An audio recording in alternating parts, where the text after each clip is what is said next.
오늘은 몇 가지 사진을 좀 보여드리려고 하는데요. 예전에도 제가 몇 번 언급했는데, 우리가 이 외국인 신학교를 여기에서 IMF 난 그 해 1997년이죠. 이때 우리 시작을 했는데, 그때 이 빈 땅에다가 컨테이너를 한 5-6개를 갖다 놨어요. 큰 컨테이너예요. 그걸로 이제 우리 학교를 시작했는데, 쭉 그동안에 이제 그 컨테이너를 우리가 요긴하게 사용하다가 한 1년 반 전에 저쪽 보이지만 그 땅을 또 우리 정장로님이 이제 사용하고 하셔서 그 컨테이너 회사에 연락을 해가지고 우리가 다시 되돌려주는, 다시 파는데 뭐 얼마 받지도 않은 것 같아요. 전 잘 모르겠는데, 그때 그 컨테이너를 싣고 가던 그 트럭이 생각이 나서 오늘 그 트럭을 좀 몇 개를 보여드리려고 그래요. 제가 그 컨테이너를 이렇게 싣고 가는 걸 보면서 과거 20몇 년 전에 그때 모습을 상기하면서 주님의 때가 되니까 이 컨테이너도 이제 걷어가시는구나 라는 것을 이렇게 실제 현장에서 제가 보면서 느끼면서 주님과 대화를 했어요. 그 모습을 잠깐 한번 같이 나누기를 원해요. 저기 지금 뒤에 보이는 게 컨테이너인데 거기 서 있는 그분이 저예요. 그때 겨울이었는데 한 1년 반 된 것 같아요. 바로 옆에 우리 땅이에요. 그 다음 또 보시면 이 컨테이너가 우리가 구입할 때는 아주 깨끗한 컨테이너였는데 한 20년이 넘어가니까 저렇게 녹이 슬었어요. 그래서 우리 학생들이 녹을 닦는 일도 하고 페인트도 거기다 칠하고 우리가 여러 가지 노력들을 하는 것들이 있는데, 그래도 또 녹이 슬고 아마 저건 아마 컨테이너 회사에서 아마 버릴 것 같아요. 그 다음 사진도 보시면 지금 컨테이너를 싣고 가는 장면인데, 저 우리가 칠한 거예요. 색깔을 꽤 크죠? 그 트럭 아저씨가 뭐 별 생각 없이 가지고 가겠지만 저에게는 상당한 그 감동이 있었던 그 순간이었어요.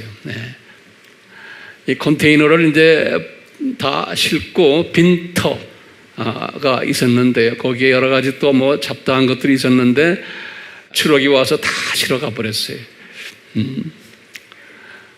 우리 봉 목사님이 필리핀 분이기 때문에 스타일이 필리핀 스타일이에요. 그래서 우리 교회가 필리핀화된 교회예요. 여기저기 보시면 보이시죠? 저분이 누가 이렇게 시키지도 않는데 혼자서 저렇게 AMI를 꽃을 저렇게 가지고, 우리하고는 체질이 안 맞죠? 이분들은 이렇게 해요. 여기에 이제 제가 화요일 되면은 영어로 강의하는 그 시간이 있거든요. 그때 우리 학교 졸업생들이에요. 다 지금 한국에서 사역하는 졸업생들인데 이분들이 와서 제 강의를 들어요. 그럼 이것을 다 녹음을 해가지고 이것을 이제 편집해서 선교지 각 나라에 이제 보내요. 여기 이분은 마주 목사님이라고 가끔 보이시죠? 이분은 평택에서 인도네시아 사역을, 교회를 2개를 가지고 있어요. 이분이 부인이 한국 분이고, 요분은 필리핀 목사님이세요. 하버드 유니폼을 입었는데 여기 한국에서 필리핀 사역을 하시는 우리 목사님이시고, 여기 지금 배가 좀 나온 이 목사님이 우리 봉 목사님이에요. 봉 목사님이 저희들과 20년을 같이 하고 있어요. 저분이 우리 학생으로 와서 이제 공부를 하는데 사람이 저렇게 신실해요. 아주. 학생들 식사 시간이 되면 자기가 다 밥 차리고 같이 공부하면서도 이렇게 봉사를 잘해서 학교 끝난 다음에 제가 봉 목사님 어디 딴 데 가지 말고 우리와 같이 삽시다. 그래서 알겠습니다 하고, 그래서 한 20년 가까이 저희들과 같이 있는데 아주 신실해요. 하루는 전철에서 그 정부의 그 이민국 관계되는 분이 자기한테 증을 좀 보여달라 그러더래요. 한 오래전에, 한 10년 전 이야기인데. 근데 제가 이분에게 우리 학교에 네임 카드 있죠? 거기에다 우리 학교의 학감이라고 탁 한국말로 써주고 다 해놨거든요. 써줬는데 나한테 그래, 목사님, 정부의 그 이민관이 자기 보고 증을 내놔라고 그래서 자기가 탁 해서 명함을 탁 보여줬대요. 그러니까 명함을 탁 보니까 신학교의 학감이고 목사고 그러니까요, 이 이민관이 딱 서 있다가 자기한테 팍 인사를 하더래. 그래서 이제 이 형제가 거기에서 상당히 힘을 받은 거예요. 네, 그런 일들이 가끔 있어요. 그 다음에 이라지 목사라고요. 이분은 쿠르드족이에요. 이란에 있는 쿠르드족인데 우리나라에 와가지고 피난민으로 와가지고 우리 학교에 와가지고 피난민 신청하고 그리고는 쭉 훈련받고 이제 목사님 되셔가지고 지금 저 강북에서 쿠르드족과 이란 사람들을 향해서 목회를 한 분이 고배스럽죠? 예. 그 다음에 여기는 우리 네팔의 조엘 목사님이시고, 네팔에 이분 이야기는 우리 많이 동대문에서 교회를 지금 한 2개를 하고 있어요. 그 다음에 이제 그 옆에는 또 백인처럼 생겼지만 이분은 이란 사람이 우리 학교 졸업하고 이제 지금도 이란 목회를 하는데 사진 이 정도면 되겠죠? 몇 개 더 있어요? 이건, 여기는 이제 이거 몽고 분들인데요. 우리가 이 학교를 오픈해가지고 제일 처음으로 한 12명 그룹이 왔었는데요. 그때 그 12명 중에 리더급인 사람이 요 사람이 쑥밭이란 형제인데요. 잘생겼죠? 근데 이 쑥밭이란 저 형제가 몽고 사람이에요. 몽고 사람인데 아주 똑똑하고 머리가 비상해요. 내 첫 제자예요. 첫 제자인데 이놈이 한 2년 정도 공부하다가 돈맛 들여가지고 또 나가버렸어요. 나가서 주유소에서 기름 집어넣는 이거 하다가 나중에 또 찾아왔어요, 저한테. 그래가지고 이제 졸업을 시켰는데 이 형제가 이제 첫 졸업생 중에 이제 하나예요. 아주 지금도 사역을 크게 해요. 그러더니 미국에 가가지고 박사학위까지 받아왔어요. 네, 요 형제가 똑똑해요. 근데 이제 그 형제의 이제 그 뒤로 따라서 들어온 몽고 자매들 둘인데 여기 요 가운데 둘인데요. 요 지금 얼굴 넓적한 요 자매 있죠? 요 자매하고 요 2자매가 졸업식 때 지금 요 자매의 아버지 엄마가 몽고에서 온 거예요. 예, 오래전 이야기예요. 예. 와가지고 이제 졸업식에 참여한 걸 사진은 난 몰랐는데 우리 조 목사님이 이렇게 뽑아냈네요. 그 몽고 사람도 딱 보면 우리가 비슷하게 생겼죠. 예. 그런데 몽고 사람들은 몽고 사람들 한 20여 명 정도를 훈련시켜서 다 이렇게 졸업시켜 내놨는데 항상 느끼는 게 있어요. 이 몽고 사람은요, 이건 좀 다른 사람들이다. 아주 성품이 그냥 그 야생말 같아요. 몽고 사람은요. 저렇게 말씀으로 훈련을 해놔도요, 그 성품은 못 고쳐요. 그래서 같이 이제 한 30여 명 우리 학생들이 각 나라의 아프리카 사람들, 동남아 사람들 있는데 거기에서 쟤들이 성격 부리면 까만 사람들도 꼼짝 못해요. 저렇게 그냥 성질이, 그래서 우리 민족의 성품이 저 징기스칸 저 피가 있구나 하는 것도 제가 이렇게 같이 살면서 많이 느꼈어요. 우리 민족도 저 피가 있구나. 생긴 것 보면 그렇죠? 무서운 사람들이에요, 몽고 사람들. 여기는 인도네시아에 우리 졸업생이 졸업식 할 때 인도네시아 사람들이 모여서 이제 같이 단체, 이 사람의 교인들. 이제 우리 학생들이 공부하면서 이제 자기가 목회하거든요. 여기서 그렇게 사진 왔네요. 또 있어요. 여기 이제 우리 조엘 목사가 졸업식 할 때 사진이고, 그 뒤에 서 있는 분이 우리 이사야 목사님이세요. 저기 몇 년도에? 그 이사야 목사가 얼마나 젊었어요? 얼굴 보세요. 예. 예? 2006년에 그 이사야 목사님이 저와 같이 이렇게 연관돼서 저와 같이 사역을 한 게 그는 30년 가까이 돼요. 예. 그 적은 횟수가 아니에요. 예. 그때는 젊었죠? 예. 요거 우리 봉 목사님 작품이에요. 예. 아주 이쁘게. 예. 이렇게 사진 보니까 재밌죠? 예. 저도 좋아요. 아주 옛날 생각이 나고, 그래. 이제 계속 매주마다 이제 사진들 이제 올라올 거예요. 오늘은 우리가 그동안에 히브루 사람들에 대해서 우리가 공부를 했는데요. 오늘부터는 그 히브루 사람에서 한 단계 좀 더 발전해 가지고 이스라엘 사람들에 대해서 우리가 공부를 하게 될 거예요. 이스라엘 사람들에 대해서 앞으로 점점점 공부할 제목들이 많아져요. 히브루 사람들 이야기는 그것도 꽤 많이 했는데 앞으로도 이스라엘 사람들 또 어떤 사람이 있어요? 유대 사람들. 이게 다 달라요. 그 깊은 내용들이. 그래서 그 깊은 내용들을 제가 이제 하나하나 이제 한꺼번에 다 안 하고요. 조금씩 이제 설명해 드리려고 그래요.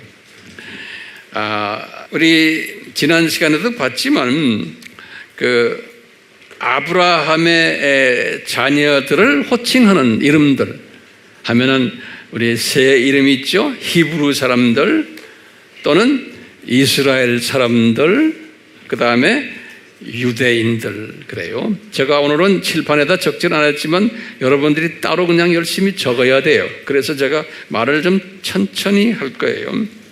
이렇게 히브루 사람들, 또 이스라엘 사람들, 또는 유대인들, 이렇게 이제 세 호칭들이 있는데요. 이 호칭들이 우연히 생겨난 것도 아니고 성서에서 이제 그 호칭들이 나오는데요. 그것도 기원이 달라요. 기원이. 그래서 제가 그 기원을 제가 이 칠판에다 좀 적어줬어요. 이 아브라함의 이 세 자녀들의 그 이름의 기원들을 보면요, 제일 먼저 나오는 이름이 히브루라는 이름이에요. 히브루 사람들. 그러면 목사님 어디에서 제일 먼저 나옵니까? 우리가 지금까지 공부했어요.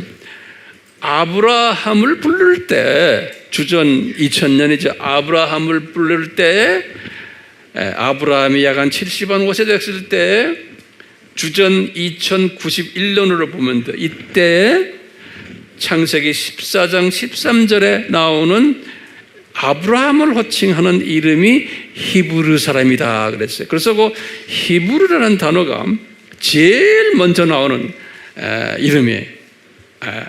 히브루라는 이름이에요. 그 뜻은 우리 많이 봤지만 한마디로 하면 나그네다, 이 세상 나그네다, 또는 우리식으로 말하면 창조 목적 학교의 학생들이다, 이렇게 우리 이해하면 되겠어요. 히브루라는 그 단어의 뜻이. 거기에 대한 공부는 우리가 집중적으로 많이 했어요. 자, 그리고는 이제 우리가 질문이 있어. 도대체 이스라엘이라는 이름은 언제 나왔습니까? 그러면요, 이제 우리 이제 이번 시간부터 이제 계속해서 이제 공부를 할 터인데요. 요 야곱부터 일어난 이름이에요. 야곱은 누구예요? 아브라함 그 아들이 이삭이죠. 그 다음에 이삭의 두 아들 에서와 야곱이에요. 그러니까 이 야곱은 아브라함의 손자예요. 그 아브라함의 손자 이름이 야곱인데 그때부터 야곱을 나중에 이스라엘이라는 이름으로 바꾼 거예요. 그러니까 야곱이 이스라엘이라는 이름이 된 거죠. 우리 알죠? 그 성경 구절들은 창세기 25장 24절 26절 이제 나중에 우리가 다 공부할 거예요. 여기 보면 그러니까 이 히브루라는 이름은 아브라함 때에 붙은 이름이고 이스라엘이라는 이름은 그 손자 야곱 때에 나타난 이름이에요. 그러니까 달라요. 자, 그 다음에 도대체 황 목사님, 유대인이라는 이름은 언제 나왔습니까? 유대인이라는 이름은요, 한참 후에 나왔어요. 한참 후인데 언제냐면 성서를 제가 쭉 보니까요, 이 유대 왕국, 남유대 왕국의 12대 왕인 아하스 왕이라는 왕이 있었어요. 이 왕이 언제부터 언제까지 집권을 했냐면 주전 735년에서 715년 요 기간에 집권했던 왕이에요. 근데 요 왕 이야기가 열왕기하 16장 1절에서부터 6절에 보면 요 왕 이야기가 나오는데요. 거기에 제가 이렇게 쭉 성서를 보면서 제가 이게 리서치한 것들에 전부 다 보니까 시리아의 르신 왕이라는 이 사람이 예루살렘과 아하스 왕을 포위했어요. 이제 침략해가지고. 근데 그 실패했다고 그랬어요. 요즘 성경 구절에 보면 실패했는데 그 후에 이 르신 왕이 엘랏이라는 그 도시, 가나안 땅에 있는 그 엘랏 그 도시를 점령을 했어요. 예루살렘 점령하다가 실패하고. 그래서 엘랏을 점령했는데 그곳에 있는 유대인들을 쫓아냈다라는 단어가 나와요. 그때 처음으로 유대인이라는 단어가 나와요. 그때. 예. 그러니까 그다음부터 이제 유대인 얘기가 이제 나오지만 여기에 자세한 것들은 제가 이제 때가 되면 유대인이라는 그것만 가지고도 한 또 몇 번 설교를 해드려야 돼요. 그렇지만 유대인이라는 그 이름이 한참 후에 나왔구나 라는 그렇게만 알고 계시면 돼요. 어느 한참에 약 이게 주전 700년이니까 히브리라는 이름은 주전 2000년이고 그렇죠? 요 야곱이란 이름은 그 3대 후고 야곱이 2006년에 태어나서 1859년에 죽었거든요. 야곱이. 그러니까 요 기간 때 어느 때 정확하게 몇 년도라는 건 저는 못 찾겠어요. 그때 했고 그 다음에 한참 후에 주전 약 한 700년 때 요 유대인이라는 이름이 등장하게 된 거예요. 그러니까 요 세 이름이 한꺼번에 된 게 아니고 이렇게 시차가 있어요. 그러면서 그 뒤에 배경들이 있어요. 왜 이런 이름들을 썼나? 그건 나중에 때가 되면 제가 또 오늘은 아니고 설명해 드릴 거예요. 자, 그 다음에 이 세 이름을 이제 가지고서요. 그 히브리인이라는 그 단어를 딱 보면요. 우리가 히브리인은 뭐였죠? 나그네다. 외방에서 이 외방에 사는 사람이다 이런 뜻 아니에요? 자, 그런데 이 세 이름 중에 가장 대표적인 이름이 뭐겠어요?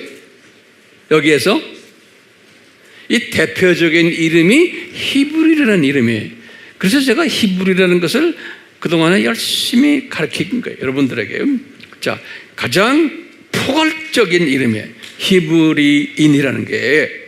예. 요거 이제 잘 들으셔야 될 것 같아요. 이 히브리인이라는 그 뜻은 뭐냐면 아브라함의 후손이라는 뜻이에요. 아브라함의 후손. 여기 아브라함 때 여기 나타났잖아요. 히브리라는 이름이. 그래서요. 요거 잘 보세요. 사라의 후손도 히브리인이라고 그러는 거예요. 요거 동의하시죠? 그럼 사라만 아브라함의 부인이 아니잖아요. 하갈도 아브라함의 부인이죠. 그러니까 하갈의 몸에서 나온 모든 자녀들도 무슨 인이에요? 그러니까 히브리인이에요. 엄격하게 보면요. 그렇죠? 왜? 아브라함이 히브리인이니까.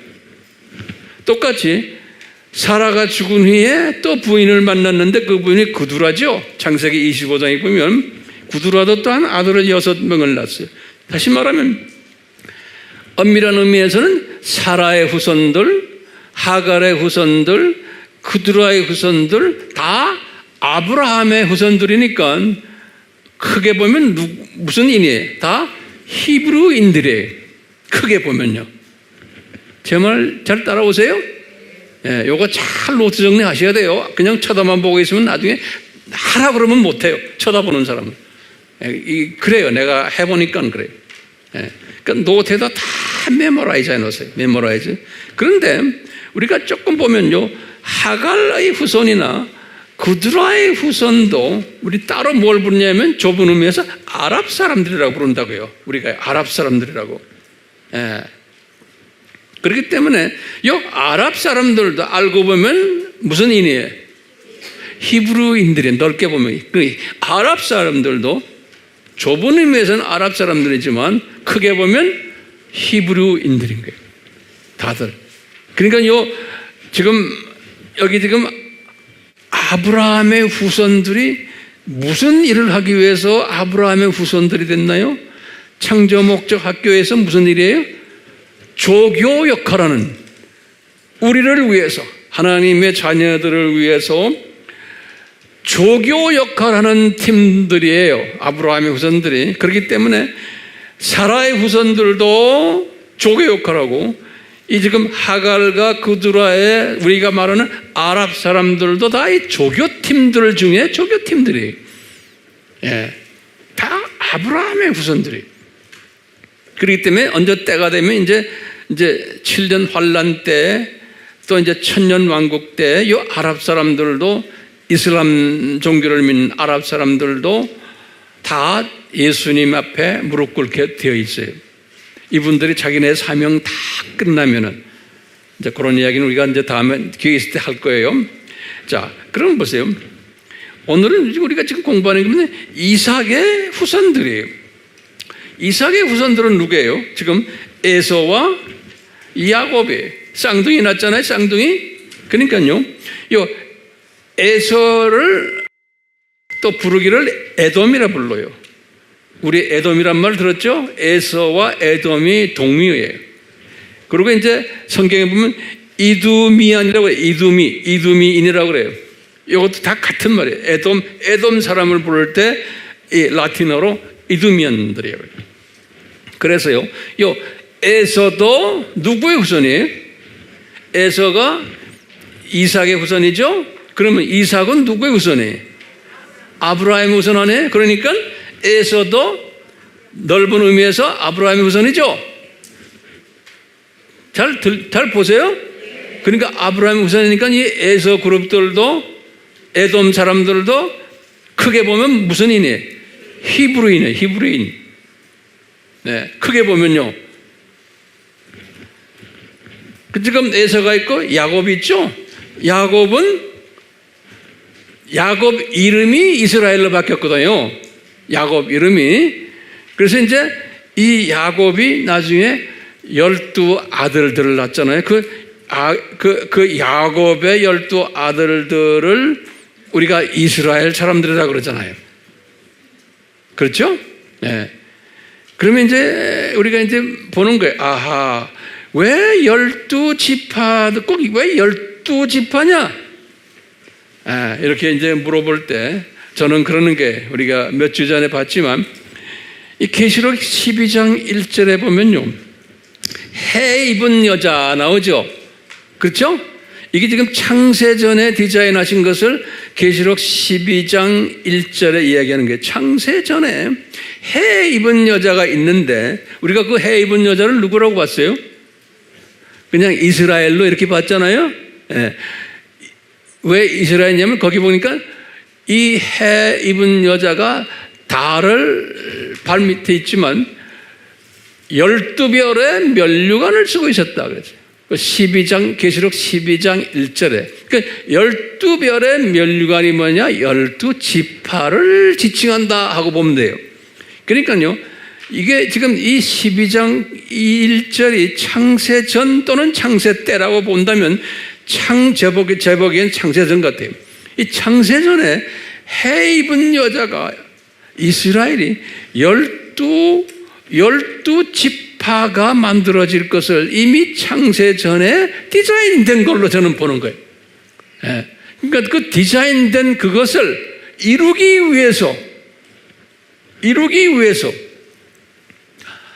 요 에서와 야곱의 사이에서 이제 서로가 다툼이 있었고, 그 일로 인해서 야곱이 이 하란 자기 외삼촌한테 가가지고 외삼촌의 딸 레와와 라헬을 만나고 거기 몸종들도 빌하와 이 두 몸종들 만나서 자녀가 몇 명이었어요?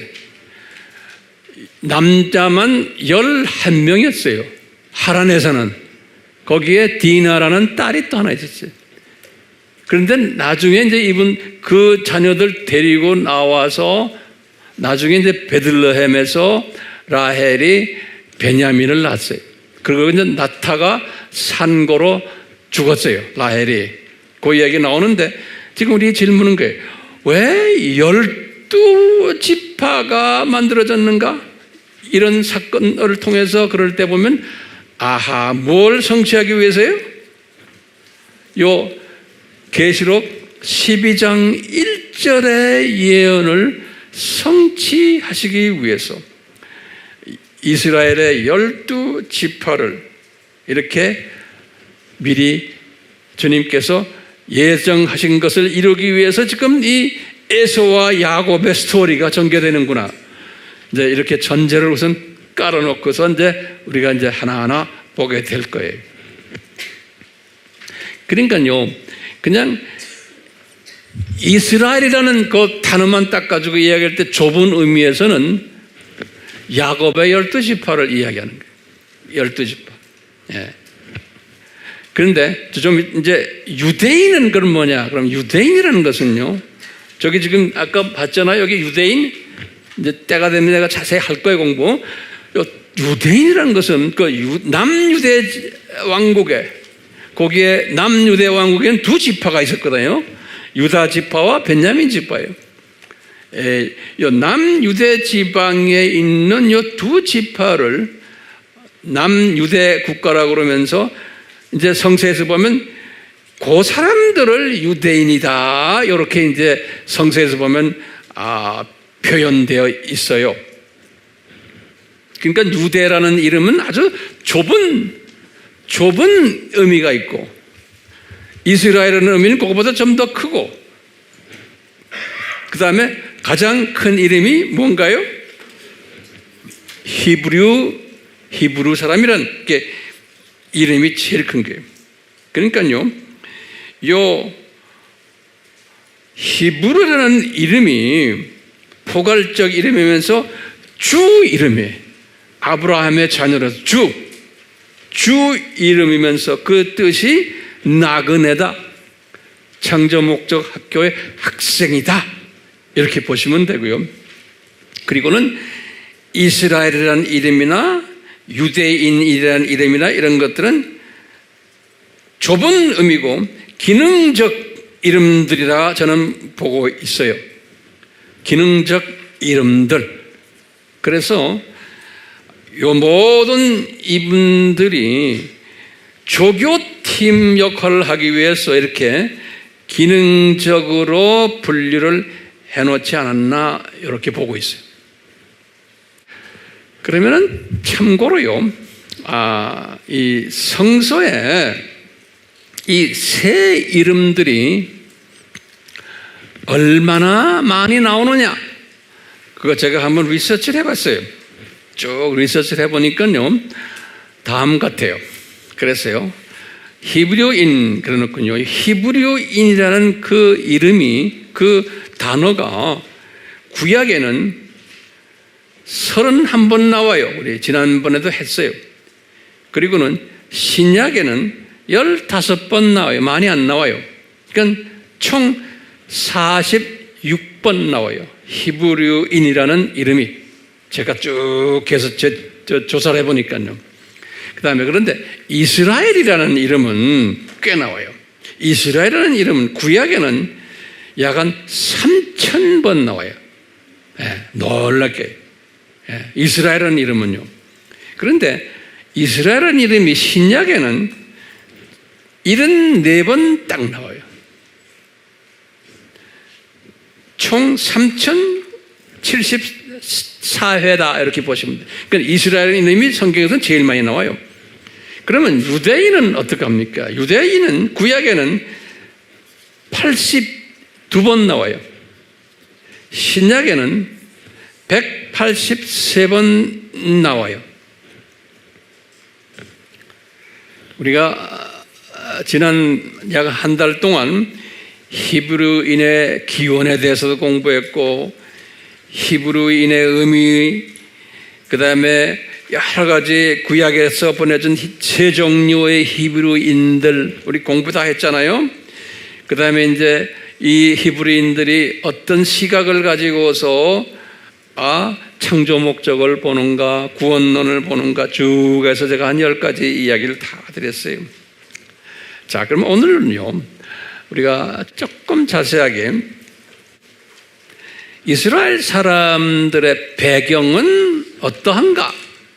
라고 질문을 던질 때, 그러면 어디서부터 시작하는가? 이스라엘 사람들. 그러면 이삭에서부터 시작한다. 이렇게 하시면 돼요. 이삭에서부터. 이스라엘 사람은 이삭부터 시작해서 이삭이 40살 됐을 때, 성경에 보면요, 창세기 25장 20절에, 창세기 25장 20절에 이삭이 나이가 40살 됐을 때 늦장가를 갔어요. 이 사람이 하란에 있는, 창세기에서는 하란 또는 파단 아람 이렇게도 불러요. 파단 아람, 성경에 그렇게도 써 있어요. 파단 아람 또는 하란. 그래서 시리아에 있다 그래. 시리아에. 그래서 성서에도 시리아의 파단 아람 또는 하란 이렇게 표현해요. 그곳에 부두엘의 딸이 있었어요. 부두엘의 딸이 리브가예요. 리브가.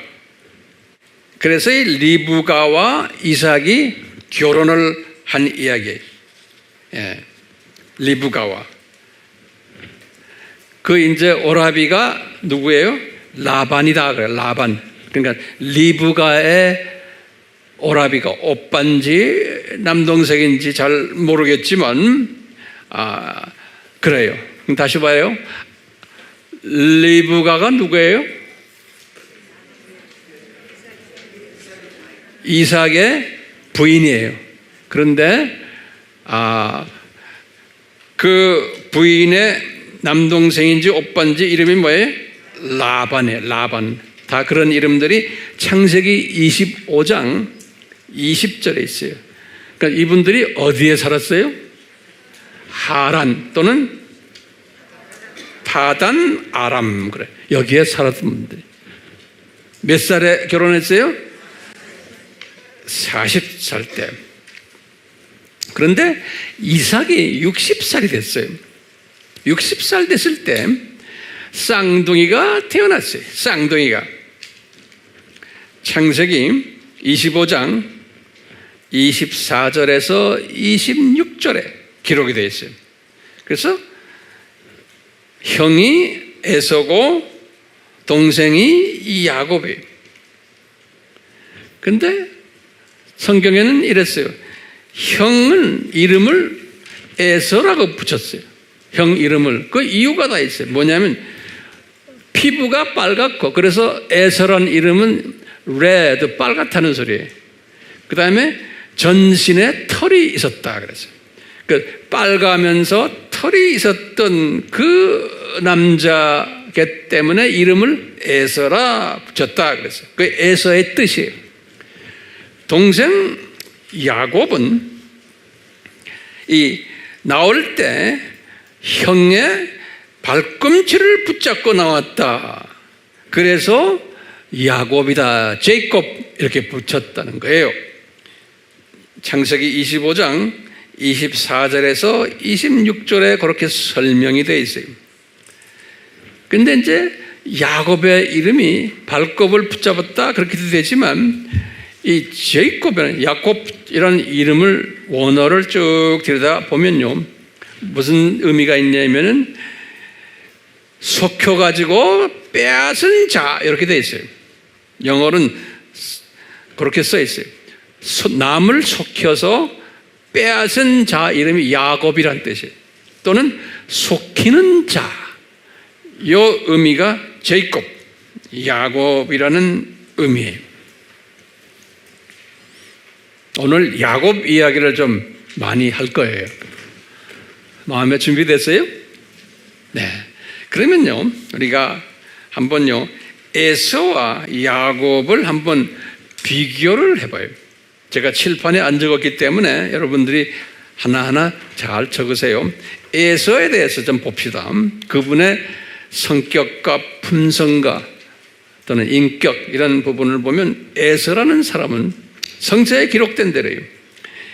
어떻게 되어 있냐면 아주 솜씨가 있는 사냥꾼이었다 그랬어요. 그러니까 사냥을 잘했던 모양이에요. 그리고는 이 사람은 주로 와일드맨, 들에만 돌아다니는, 그러니까 외향적인 사람, 항상 그 바깥으로 다니면서 사냥을 했던 사람이고, 그렇기 때문에 사냥을 해서 고기를 꼭 아버지 이삭에게 갖다 드린 아주 착한, 마음씨 착한 아들이었어요. 큰 아들이. 그래서 이삭이 그 아들이 갖다 주는 고기를 상당히 좋아했고, 그래서 이삭이 그 에서를 그렇게 사랑했어요. 25장 28절에 보면 그렇게 딱 기록되어 있어요. 예.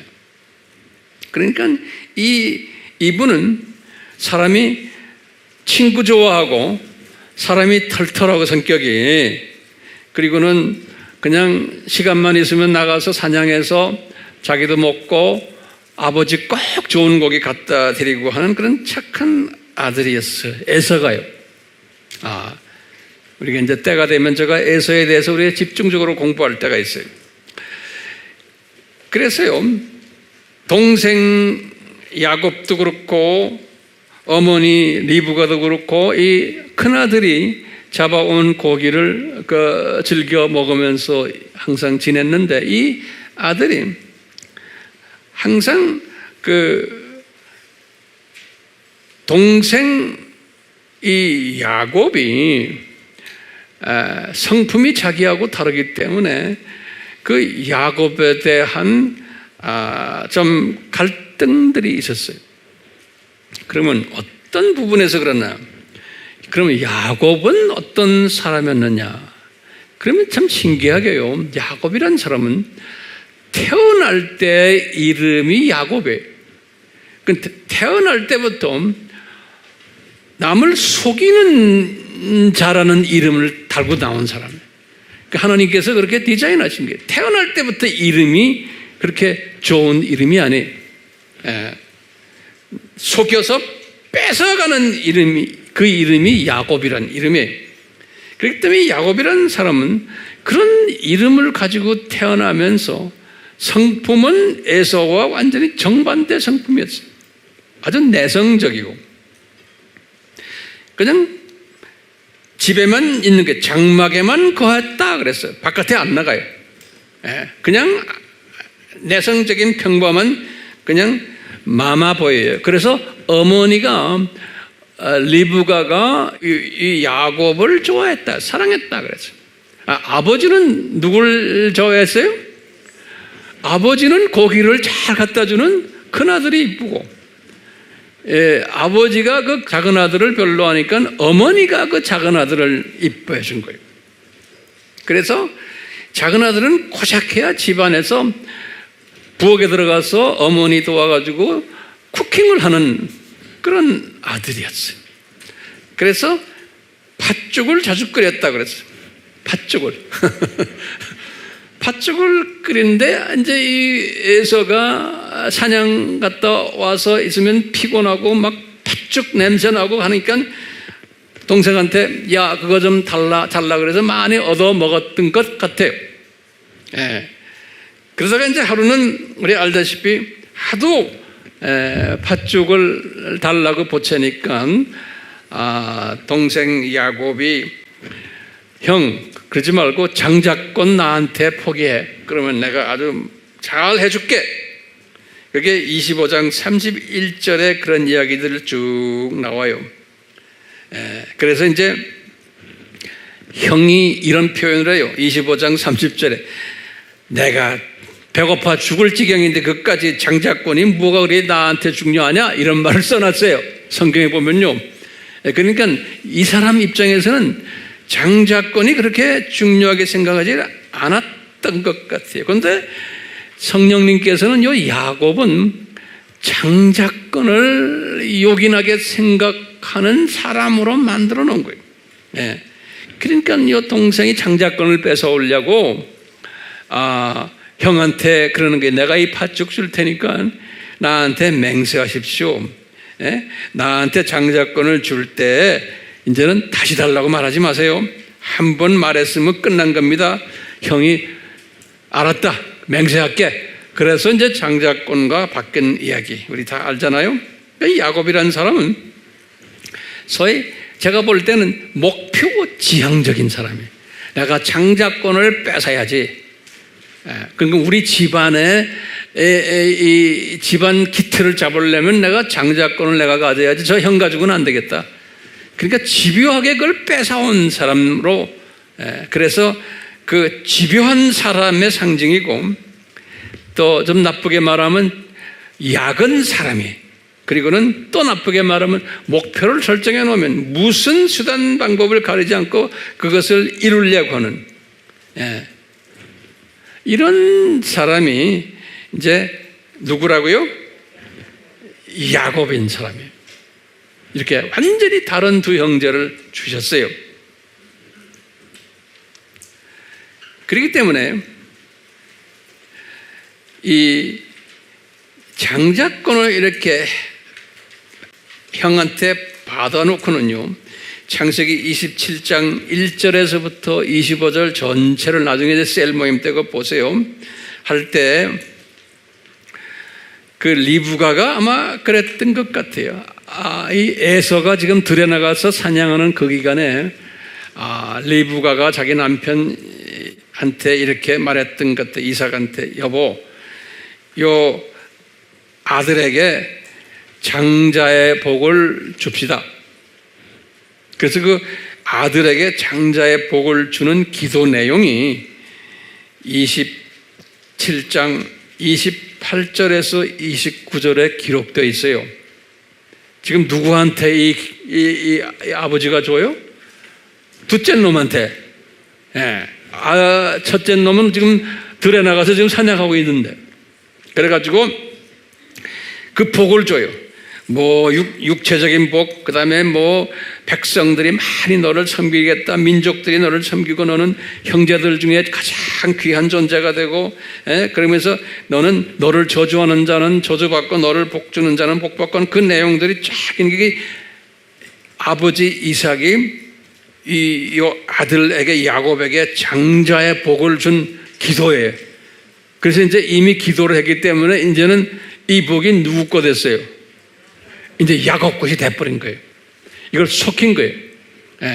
어머니가 이제 이야기를 하니까.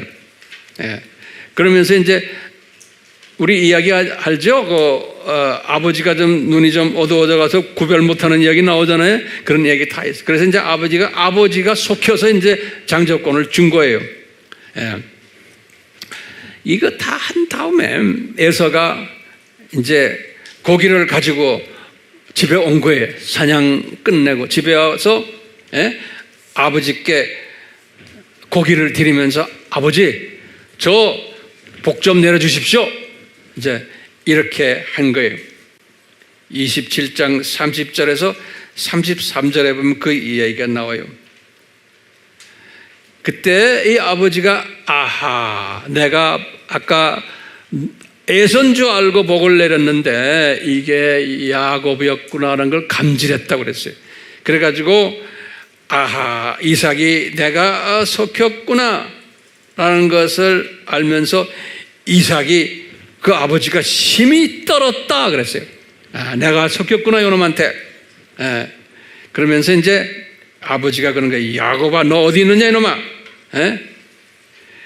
네가 이놈아 나를 이렇게 했느냐 하면서 이제 그랬거든요. 그러니까 에서한테 이야기하는 거예요. 에서야, 내가 네 아우가 나한테 간교하게 이런 짓을 해서 네 복을 내가 네 동생한테 줬단다 이런 말을 하는 거예요. 27장 35절에. 그러니까 에서가 그 말 듣고는 대성통곡을 했다고 그랬어요. 그래서 아버지 왜 이놈 이름을 태어날 때 야곱이라 했습니까? 라고 이제 물어보는 거예요. 왜요? 요놈의 자식이 이름값을 하네 그런 거예요. 이름이 뭐예요? 야곱이라는 이름이 속히는 이름을 왜 그놈 이름을 야곱이라고 줬습니까? 이렇게 막 대드는 이야기가 나와요. 그러니까 이게 지금 뭐예요? 아하, 이게 예정론이구나 알 수 있죠. 이게 이런 짓 할 것을 미리 예정되어 있구나. 그것을 지금 에서의 입을 통해서 가르쳐 주는 거예요. 왜 이놈을 야곱이라 했습니까? 그놈이 말이죠, 아버지 얼마나 간교한지 아세요? 그러면서 나를 2번이나 속였습니다. 지금 첫 번째 속인 게 뭐냐? 장자권 내 거 뺏어간 거 첫 번째. 그 다음에 지금 내 복까지 이놈이 나를 속여서 뺏어갔네요. 그러니까 몇 번에? 2번 속임을 당한 거예요. 27장 35절에서 36절에 이렇게 기록이 되어 있어요. 그러면서 아버지 그래도 나에게 줄 남은 복 있잖아요. 복 좀 주십시오. 그러니까 아버지가 그래 줄게 남겨둔 게 좀 있다 하지만 그렇게 시원한 복을 주지를 않았어요. 그러니까 이 에서가 대성통곡을 하는 이야기, 이런 이야기들이 쭉 나와요.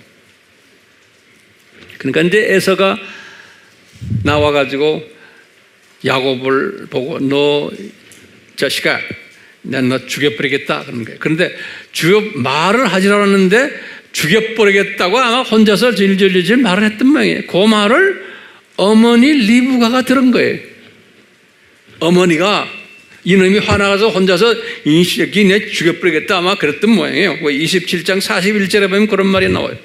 그러니까 그 어머니가 어머니 리브가가 야곱한테 가서 그러는 거예요. 야, 몸 조심해라. 안 되겠다. 너 여기 있으면 형한테 죽임 당하겠구나. 너 우리 오빠한테 가라. 그 오빠가 누구예요? 남동생인지 오빠인지는 모르지만 누구예요? 누구지? 하란에 가라. 그래서 이제 하란에 가서 외삼촌한테 가서 몇 년을 있었어요? 성경에 보면은 20년을 있었다고 그랬어요. 20년을. 그런데 이 20년인데 그 중에 14년은 딸 둘을 가지기 위해서 7년씩 우리가 이제 다음 시간 되면 자세히 이야기할 거예요. 그리고는 나머지 6년은 그 농사 짓는 일에 도움을 줬기 때문에 또 6년을 더 일했다 그랬어요. 이렇게 해서 이제 그쪽에 가서 이제 삶을 사는 이야기. 그런데 제가 한번 여쭤볼게요. 왜 예수님이 이 야곱을 하란으로 보냈을까요? 그래서 왜 이 외삼촌 집에 가서 20년 살게 했을까요? 그러면 한마디로 말하면 뭐라고 그렇게 돼요? 아하, 12지파를 만들려고 보냈구나. 이렇게 보시면 돼요. 단순하게 보면요. 그럼 12지파는 왜 만들어요? 그러면 우리 계시록 12장 1절에서 12 왕관을 쓴 별 만들기 위해서. 그러니까 이 12지파를 만들기 위해 창세전에 다 디자인된 것을 이루시기 위해서 지금 이런 사건들이 일어나는 거예요.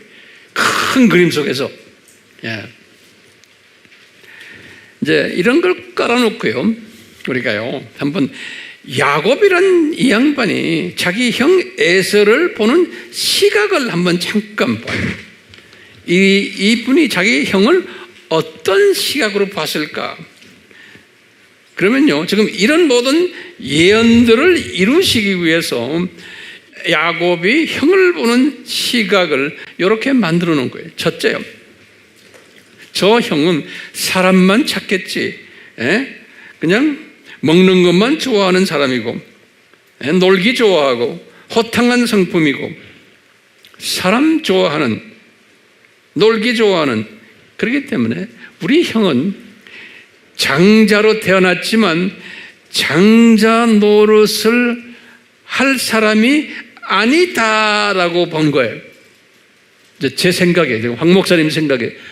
그렇기 때문에 이 야곱이 볼 때는 집안을 이끌 리더가 될 수 없다라고 야곱이 봤을 거예요. 인간적인 측면에서 제가 이야기하는 거예요.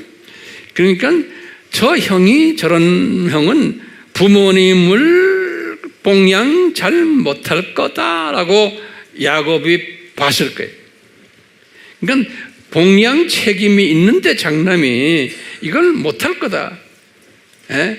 고작해야 아버지 좋아하는 고기나 갖다 주는 일밖에 못할 거다.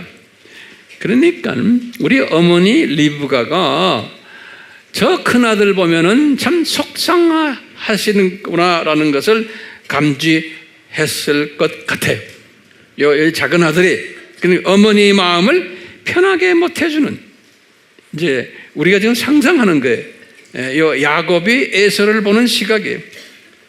그러니까 이 똑똑하고 약은 속이기를 좋아하는 요 야곱이 형의 약점을 딱 이용해 가지고 소위 부모님을 위해서, 가정을 위해서, 가정 채통을 살리기 위해서 장자권을 내가 뺏어와야지 라고 생각할 수도 있다고 보는 거예요. 그건 인간적인 생각이에요. 인간적인 생각. 이제 이 하나님은 큰 뜻을 이루시기 위해서 인간적인 이런 모든 것을 다 사용하시잖아요. 그렇잖아요? 그래서 이런 생각을 하도록 해가지고 장자권을 큰 죄의식 없이 뺏어온 분이 이 야곱으로 보고 있어요.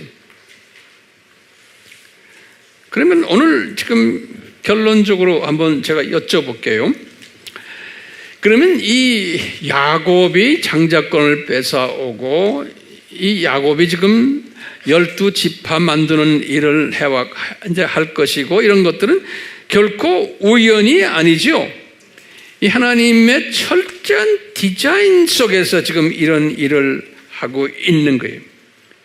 그러니까 하나님께서는 이 디자인을 이루시기 위해서 그 야곱의 못된 성품을 사용하신 거예요.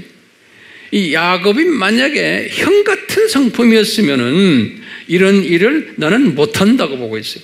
그러니까 이 큰 지금 계시록 12장 1절의 저 디자인을 이루시기 위해서는 이 야곱이 이런 성품을 가져야 된다라는 그런 전제를 우리가 우선 이해해야 돼요. 그렇기 때문에 하나님은 이런 야곱이 이런 일을 하기 위해서 우리 바울에게 그랬어요. 로마서 9장 13절에 여호와께서, 예수님이 야곱은 사랑했어요. 이 뜻을 이루기 위해서. 그런데 에서는 미워했다라고 써놨어요.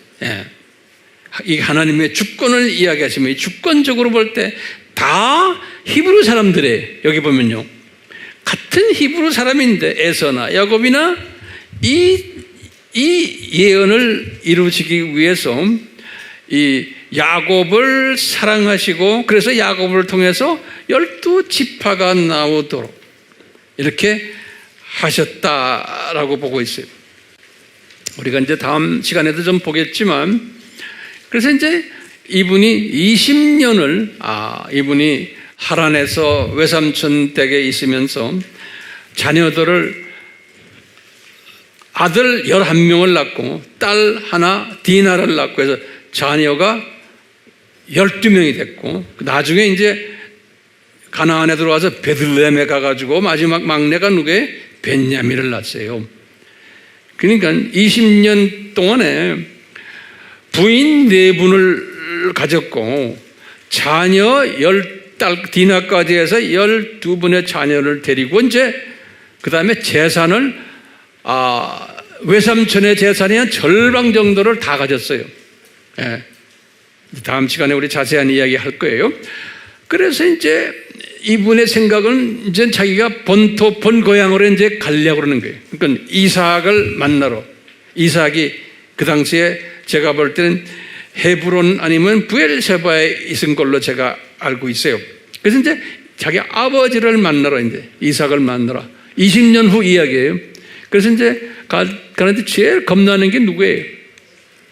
자기 형 에서가 제일 겁나는 거예요.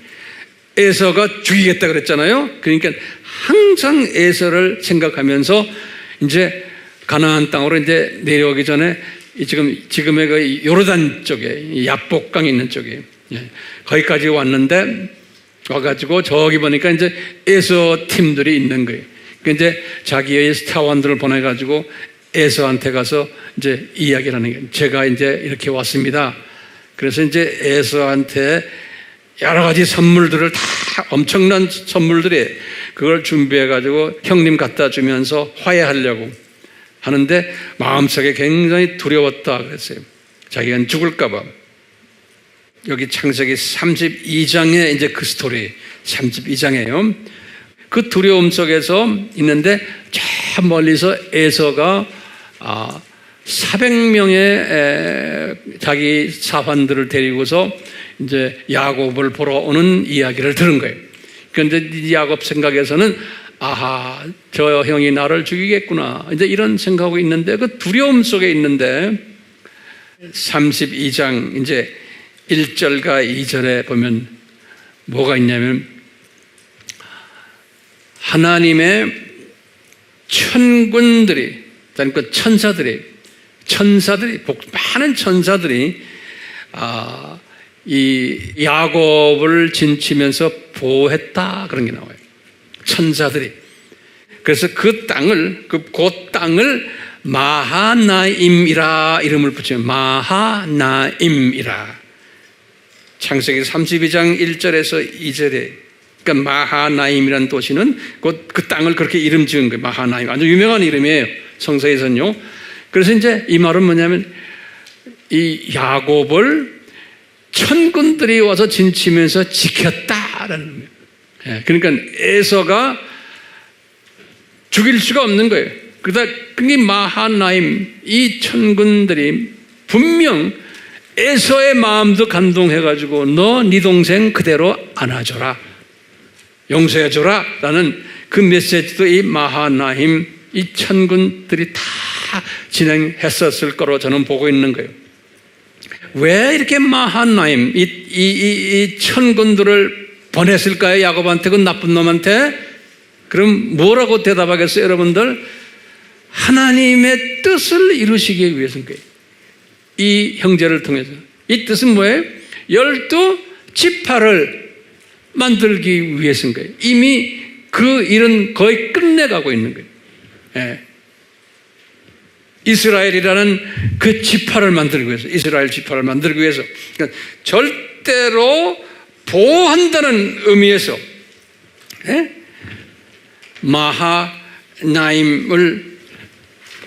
마하나임은 도시, 그 장소 이름이에요.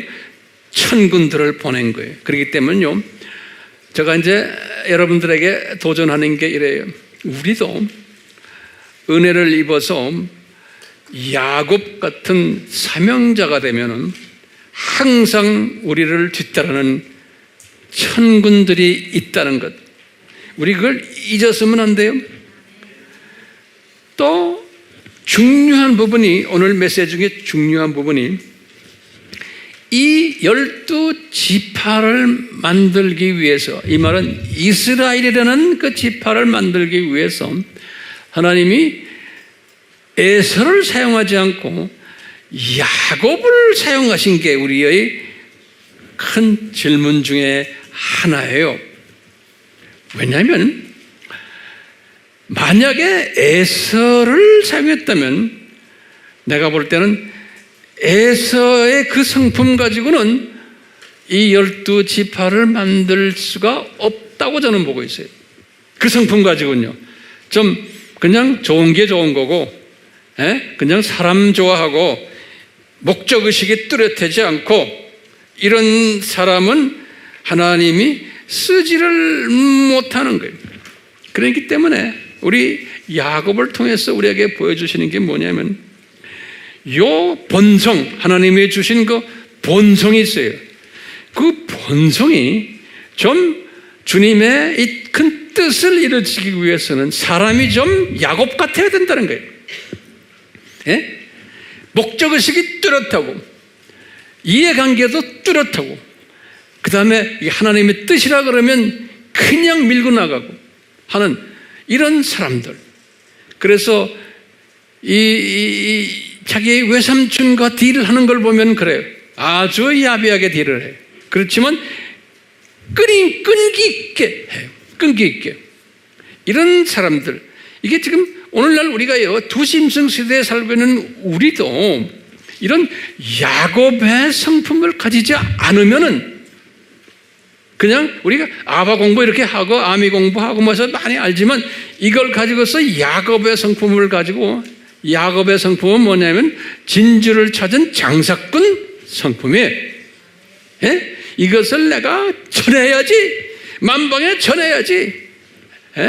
이런 야곱의 성품을 가진 사람은 주님이 크게 쓰세요. 이렇게 그 모델로 야곱을 보여준 거라고 저는 보고 있어요. 그런데 신기하게도요, 전 세계 오늘날 지금 세계 모든 족속들 중에 제가 과거 한 30년을 온 이런 저런 나라 이런 나라, 제가 20대부터 한국을 떠나가지고 모든 별난 사람들 다 만나면서 국제사회에서 해봤는데요, 신기하게도요, 이 마지막 때 야곱의 성품을 가진 족속은 우리 한국 민족밖에 없어요. 여러분들은 국내에 있는 분들은 몰라요. 저는 온 사방을 돌아다니면서 해보니까 지금 이 나이에 딱 돼서 보니까 이게 특별한 야곱 족속이 우리가. 그렇기 때문에 이 야곱 족속이 민족성이 야곱 족속이기 때문에 주님께서 우리를 지금 미국 다음으로 세계의 선교 국가로 만드신 거예요. 이게 아무나 되는 게 우연도 아니에요. 철저한 하나님의 디자인 속에서 이 주님의 재림 전에 두 짐승이 활보치는 이때에 이 야곱 같은 족속이 필요한데 그 족속을 지금 이스라엘 사람들 안에 동방의 이스라엘인 우리 한국 사람들. 근데 이 북한 사람들도 보면 똑같죠? 우리보다 더 심한 야곱 같아. 그분들은 이제 좀 있으면 복음 들어가 놓으면 이제 날개가 달 것 같아. 자, 그렇기 때문에 우리 민족을 야곱의 성품을 가진 이 야곱 마지막 때의 추수 민족으로 만들어냈기 때문에 우리는 동방의 유대인이고 세계 제2대 선교 대국이 되고 타민족하고는 비교가 안 되는 거예요. 중국 가도 아니에요. 일본 가도 말할 것도 없어요. 동남아 어느 나라 가도, 남미 어느 나라 가도, 아프리카 어느 나라 가도 우리 같은 야곱 성품을 가진 족속이 없어요. 그렇게 하라고 해도 안 돼요. 안 돼. 다 되게 에서 스타일이다. 근데 우리는 좀 특수하죠? 자, 우리 한국 사람들 중에서도 또 그 안에 야곱 스타일이 또 필요한 거예요. 한국 사람이 다가 야곱이 아니잖아요. 복음 차원에서. 그렇잖아요? 복음 차원에서의 야곱이 되려면 주님의 은혜로 이 야곱도 은혜로 하나님의 철저한 디자인 속에서 야곱이 되었듯이 우리도 이 하나님의 은혜로 철저한 야곱이 되려면은 성서 훈련을 제대로 받아야 되는 거예요. 그래서 우리가 지금 이렇게 공부하는 거예요.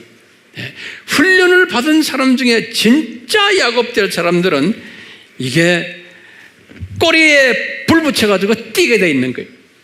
목표 지향적인 사람이 되는 거예요. 그런 사람들에겐 누가 달라붙어요? 천군들이 달라붙게 돼 있는 거예요. 야곱한테 달라붙듯이. 그러니까 우리를 보호하시면서 우리를 사용하시면서 외치게 만드시는 거예요. 그러니까 우리들은 뭐가 돼야 돼? 십자가 군병들이 되도록 이미 우리는 그렇게 되고 있어요.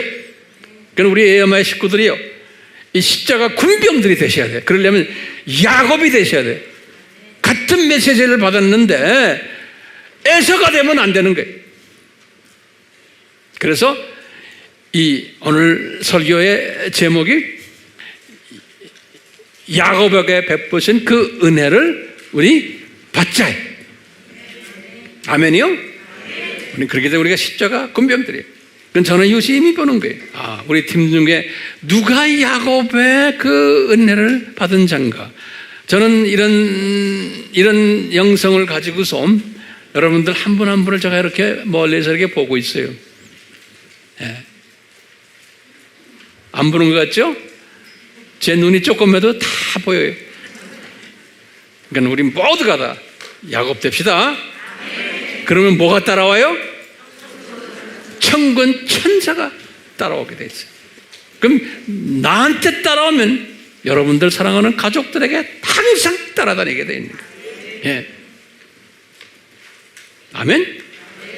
예수님, 우리에게 에서의 스피릿보다는 야곱의 스피릿과 야곱에게 베푼 은혜를 허락해 주셔서 이 마지막 때의 추수꾼 역할을 잘해서 우리 주님 앞에 칭찬받는, 또 높임받는, 존귀함을 받는 한 분 한 분 되도록 복을 내려 주시옵소서. 예수님의 이름으로 기도드리옵나이다. 아멘.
야곱의 스피릿을 가진 사람은 세상 일을 하면서도 직장에서도 입만 열면 복음을 전하고 입만 열면 예수님 이야기하고 그렇게 하게 돼 있어요.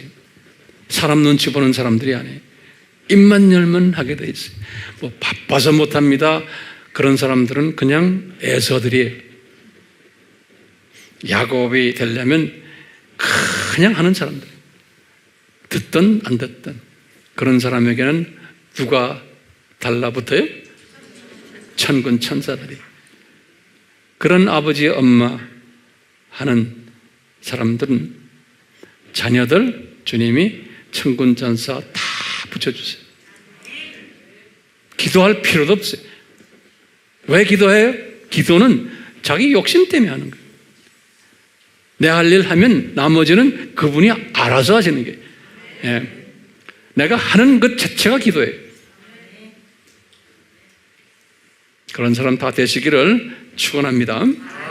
우리 삼위 하나님의 그 사랑과 은혜와 보호하심과 동기부여시키심과 함께 하심이 야곱과 같이 하신 것처럼 우리에게도 반드시 같은 은혜가 임하기를 예수님의 이름으로 축원하옵나이다. 아멘.